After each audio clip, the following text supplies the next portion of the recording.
Hello everyone, this is In-Game Arts with another boxing and an offline product game review. This is Resident Evil 7 Biohazard, the Gold Edition for the PlayStation 4, but this is being played and tested on my PlayStation 5. To jump right into it, this physical copy here just says it's just a space vanilla version of the game, so the on-disc version is 1.0.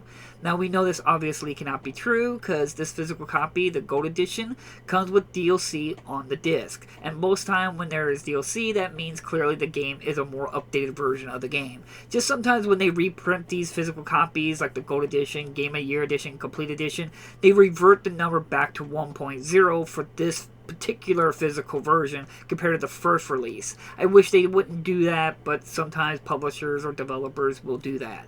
Now this does come with the banned footage, all 4 tapes, as well as it does come with the Zoe's End, the end of Zoe, sorry, as well as it comes with Ethan Must Die and Jack's 55th birthday. All of those are on the disc and fully playable beginning and end. Now, sadly, there are 2 things that are missing. That is not a hero DLC. This is where you get to play as Chris Redfield. Now, this DLC is completely free, at the time of this video anyway, and it is freely available to download. I really wish they would have included this on the disc, because I do not like having to rely on, like, let's say, PlayStation, Steam, Xbox, Nintendo, whoever. I do not like having to rely on their servers to allow me to download something. And I don't care if it's free or not. I really would have liked it more if it was on the disc. Now, the other thing that's missing is the demo version of Resident Evil 7. Now, some people might find that a little odd, the demo, but the demo is actually somewhat different compared to the actual physical game here, or the actual main series of Resident Evil 7.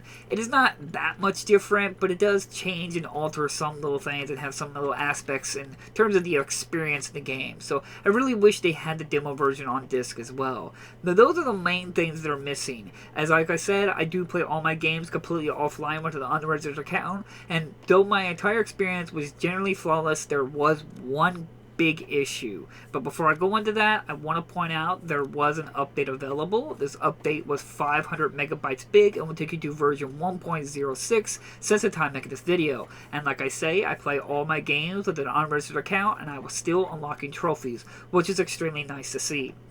Now, as I said, I played the game completely the beginning to end. I did all the DLC content, no issues, no problems. The game ran perfectly to end with no hiccups or anything like that. The only big flaw is that there is a videotape in the game called Mia, and this is just MIA. It's a videotape. You're going to find it right by next to a TV screen. You can pop that tape in. I highly recommend you do not watch this tape, because every single time I've watched this tape, the game crashed. It like locked up, and I had to hit the PlayStation button, go back to the main menu of my PS5, close out the application, and reboot the game up. I tried watching it 3 times. It crashed perfectly at the same area, right when Mia is like in front of the camera, as well as I tried playing this tape on other videotapes throughout the VCRs in the game, and it still crashed. I even tried it in Madhouse. It still crashed. So there's no way you can watch the Mia tape on PlayStation 5. I remember it working perfectly just fine on PlayStation 4, so it only really affects the PS5 version. But I did go ahead a step further. Since this crash can be recreated, I went in and updated the game to the 500 megabyte update, which took me to 1.06, and I did run through the game again on try to see if it'll crash, and surprise, surprise, it will not crash if you update the game. So that is extremely disappointing if you're someone who's an offline gamer, like myself and what we do here at In-Game Arts, that this update is required if you're going to want to watch the Mia tape. But I do want to point out, this Mia tape is not required to your experience. It is more of a tutorial video to teach you about a certain puzzle in the game.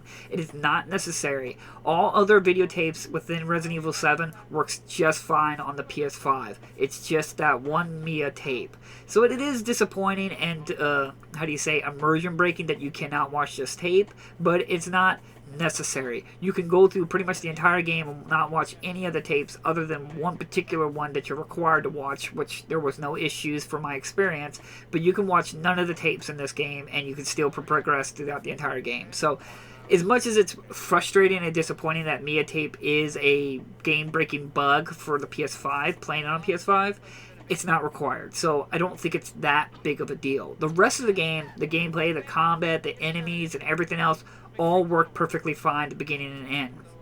I do want to point out one thing, and maybe I'm misremembering. I did notice that certain areas where I thought there was an enemy, there were no enemies. I don't know, does Resident Evil 7 have like an enemy spawn random generator or not? Because there was one time I thought there was a bloater that you fought down in the engines when you play as Mia on the big tanker boat. There was no bloater there. So I don't know if that's just how it is. I don't know. I thought there was a bloater in there. And there was a few times when I was playing Ethan's mission, there were no enemies in specific areas. I don't know if that's a hiccup from the PS5 or random generating, or maybe it's just I don't know. I just thought that was odd. But it didn't like affect my game. It didn't cause no hiccups or problems or anything like that. It just, I guess they didn't spawn. I don't know. But overall, I still had a phenomenal time playing Resident Evil 7 again. I know that was really long-winded to talk about the Mia tape, but I just want to point out, it's game-breaking. It does crash the game, but it's not necessary to watch that tape. So do not sweat over the fact that it will not work. It will work. The game will work just fine on your PS5. But if you not know, Resident Evil 7 is a phenomenal first-person take on the Resident Evil series. It goes in a different direction where you play as a new character named Ethan, and you're looking for your wife who's been missing for 3 years, and lots of things happen. The story goes off in a much different direction compared to most Resident Evil games, and it is a big welcome compared to games like Resident Evil 4, Resident Evil 5, and especially Resident Evil 6, where the series took a lot more action survival element to it, while Resident Evil 7 tried to bring it back into a survival horror game, in which they did a phenomenal job. The house is scary, the enemies are scary, the environment and the main antagonists like Jack and Marguerite and just Lewis and everything like that, all these characters really bring this tension in the air when they're chasing you or you're trying to fight them or anything like that. The combat's still rewarding, though I am particularly more of a fan of third-person camera than first-person, but it's not game-breaking to me. It doesn't bug me, but I do know and have met people, and people talk about how first-person mode can be disorienting for them. It makes them dizzy or woozy or something like that, so it is disappointing that there is no option to play in third-person mode. And hopefully, coming back to this game, it made me just more realize how certain facial animations and stuff like that are not as quality as what we come to expect nowadays. So I'm wondering at what point will Resident Evil 7 be too old nowadays if the game desperately needs another remaster or remake to update the game because of certain animations and certain interactions are not to nowadays standards. But it's not that big of a deal for a retro gamer or somebody who's is a big fan of the series, or you grew up playing Resident Evil 7. You're not going to see that big of a deal. But I'm just curious about the next generation, 2 generations down the road. But overall, they did a phenomenal job with this. It is a different take because it definitely embraces more, like I say, the Texas Chainsaw Massacre, where you're trying to avoid a family and there's murder monsters and stuff like that. But overall, it's definitely one of my higher up, most favorite Resident Evils for the survival horror genre side of it. And this is where it is very interesting that lots of people complained about Resident Evil 7 being too scary, and that they had to change Resident Evil 8 to be less scary because people complained about Resident Evil 7 being scary. So that's why I always talked about the Resident Evil community is split. You have people who want survival horror, which is more on my side, and then you have people who are action survival, which is more like Resident Evil 4, Resident Evil 5, and Resident Evil 8, which is more just limited supplies, but it's still a rooty-tooty shooty. And I like both. They both have their merits. So it's kind of hard. I can see Capcom and just the Resident Evil community having a hard time boiling down what Resident Evil should be seen. Because a lot of people, Resident Evil 4 or Resident Evil 5 was their first Resident Evil, and they've never played any other one. So when they came to 7, it was completely different than what they was expecting in terms of the overall immersion experience. So it is a debate to make some other time, but overall it's still a phenomenal game. I really enjoyed myself playing this game, and it was just a long time I ran through the game. Though the game felt a lot more easier than I remember when I first time played it, but maybe just because I had more memory of the game and everything like that, and just who knows, maybe I'm getting better as a gamer. Doubt that. I think I'm getting worse. But overall, it is still well worth your pickup. Do not fret over the fact that Mia tape will crash the game on PS5. the core experience, the core mechanics, the core gameplay, and flow of the game is still fully intact.